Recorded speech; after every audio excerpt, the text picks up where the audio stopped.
agar perusahaan lebih serius menjalankan kewajiban sesuai aturan. Pemanggilan ini merupakan tindak lanjut dari pemeriksaan terhadap 95 perusahaan pada Maret 2025. Dari hasil pengawasan, ditemukan pelanggaran seperti tidak mendaftarkan pekerja, melaporkan upah lebih rendah dari sebenarnya, hingga menunggak iuran. Klarifikasi kemudian diminta dari 41 perusahaan tersebut pada akhir Agustus. Kemenaker menegaskan pengawasan akan terus diperkuat di daerah. Tujuannya bukan hanya untuk menindak, tetapi juga meningkatkan kesadaran perusahaan bahwa kepatuhan terhadap jaminan sosial adalah bentuk tanggung jawab kepada pekerja. Direktur Utama BPJS Ketenagakerjaan, Pramudia Iriawan Bantoro, mengapresiasi langkah Kemenaker. Ia menyebut penegakan kepatuhan tidak bisa dilakukan BPJS sendiri, melainkan harus berkolaborasi melalui program pengawasan terpadu atau Waspadu. Langkah Kementerian Ketenagakerjaan yang memanggil puluhan perusahaan di Jawa Barat karena tidak patuh terhadap kewajiban BPJS Ketenagakerjaan patut menjadi cermin bagi daerah lain di Indonesia, termasuk Sumatera Barat, khususnya Kabupaten Pesisir Selatan. Persoalan ini sejatinya tidak berdiri sendiri, melainkan terkait erat dengan pola pembangunan dan pengelolaan usaha yang sering kali mengabaikan amanah sosial dan ekologis. Di pesisir selatan, persoalan ketenagakerjaan berjalan beriringan dengan masalah lingkungan. Sungai yang seharusnya menjadi sumber kehidupan justru dialihkan dan diubah demi kepentingan usaha, menyebabkan lahan pertanian rusak. Permukiman warga terancam banjir, dan masyarakat kecil menanggung dampaknya. Ketika sungai dipindahkan dan lahan rakyat menjadi korban, sesungguhnya yang terjadi adalah ketimpangan relasi kuasa antara modal dan masyarakat. Islam dengan tegas mengingatkan agar manusia tidak merusak tatanan alam. Allah SWT berfirman, dan janganlah kamu membuat kerusakan di muka bumi setelah Allah memperbaikinya. QS Al-A'raf 56. Ayat ini menegaskan bahwa segala bentuk aktivitas ekonomi yang menimbulkan kerusakan lingkungan dan penderitaan masyarakat bukan hanya pelanggaran hukum, tetapi juga pelanggaran moral dan spiritual.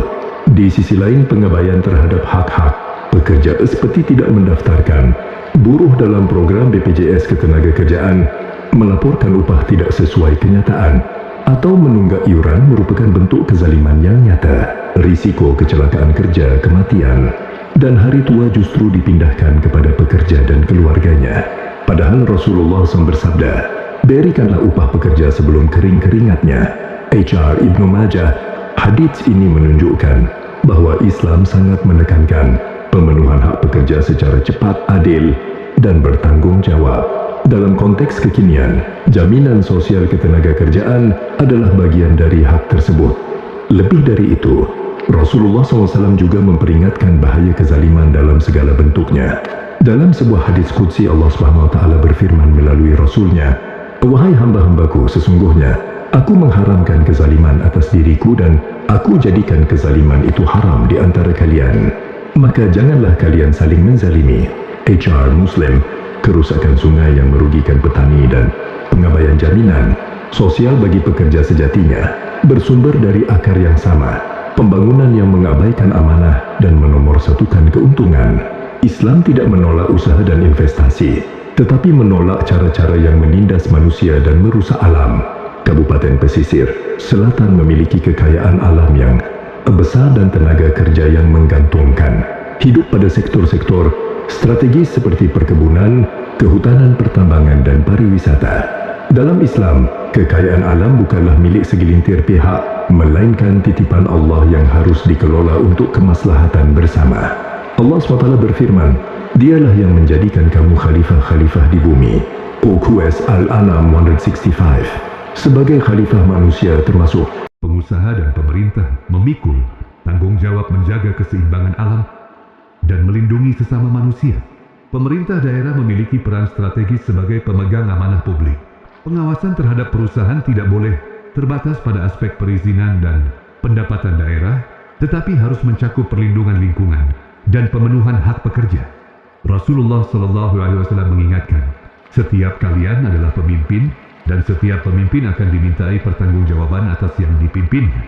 HR Bukhari dan Muslim, BPJS Ketenagakerjaan sebagaimana sungai dan lahan adalah instrumen perlindungan hidup. Ketika keduanya diabaikan, maka penderitaan menjadi kolektif buruh kehilangan jaminan, petani kehilangan tanah, dan masyarakat kehilangan rasa aman.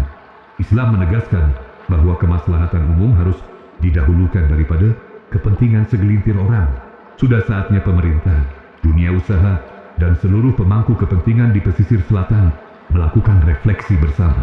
Pembangunan yang adil bukan hanya soal pertumbuhan ekonomi, tetapi tentang menunaikan amanah, menjaga lingkungan, melindungi pekerja, dan memastikan rakyat tidak menjadi korban. Jika amanah ini ditegakkan, sungai kembali menjadi sumber kehidupan, pekerja memperoleh haknya, dan pembangunan berjalan dalam keberkahan. Namun jika amanah terus diabaikan, maka kerusakan baik sosial maupun ekologis akan terus berulang dengan korban yang sama, rakyat kecil.